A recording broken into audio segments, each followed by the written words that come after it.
সম্মানিত ভিউয়ার্স, এটা হচ্ছে AC DC solar router conversion kit. জি হ্যাঁ, অর্থাৎ সোলার এবং কারেন্ট অটোমেটিকলি কাজ করবে। কারেন্ট থাকলে কারেন্ট দিয়ে, কারেন্ট চলে গেলে সোলার থেকে।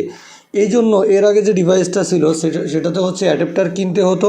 তো এটাতে কোনো অ্যাডাপ্টার প্রয়োজন হবে না। দেখুন, এখান থেকে সোলার আমি ইনপুট দিচ্ছি হচ্ছে 13 ভোল্ট, অর্থাৎ সোলারের ব্যাটারি এই যে লাল নীল তারটাতে কিন্তু ইনপুট হয়েছে 13 ভোল্ট, আর এখানে দুইটা হচ্ছে 9 ভোল্ট 12 ভোল্ট।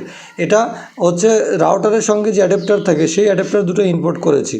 বাকি আউটপুট এখান থেকে 9 ভোল্ট 12 ভোল্ট আপনাদের ইচ্ছা মতো নিতে পারবেন। দেখুন, রাউটারে আমি 9 ভোল্ট আউটপুট দিয়েছি। দেখুন রাউটার চালু, অনুও কিন্তু চালু রয়েছে, রোদের জন্য দেখা যাচ্ছে না।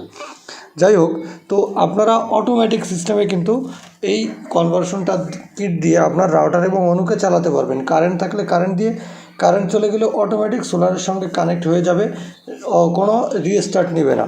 আর এটা আজকে আমি খুবই রিজনেবল প্রাইসের ভিতরে এটা কিন্তু দিচ্ছে, কেননা এটাতে কোনো রকম কোনো অ্যাডাপ্টার আপনাদেরকে আলাদাভাবে কিনতে হবে না। অ্যাডাপ্টার কেনার একটা ঝামেলা ছিল, যার জন্য অনেকে এই ডিভাইসটা কিনতে চাইতেন না।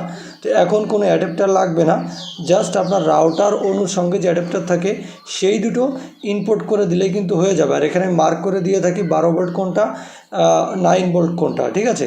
যার জায়গাতে যেটা খালি ইনপুট করে দিবেন, এইভাবে করে দিলেই আউটপুট ঠিকভাবে আপনারা নিতে পারবেন। এই দেখুন, এই যে কারেন্ট থেকে সরাসরি এই যেখানে কারেন্টের লাইন ঢুকতেছে, এখানে ব্যাটারি লাইন ঢুকতেছে। হ্যাঁ, যে কোনো 12 ভোল্টের ব্যাটারি, সোলারের ব্যাটারি আপনারা ইনপুট করে দিলেই হবে। আপনার রাউটার অনুর কোনো রকম কোনো ক্ষতি হবে না। সেইভাবে আমরা হচ্ছে যাচাই বাছাই করে তৈরি করেছি, ঠিক আছে।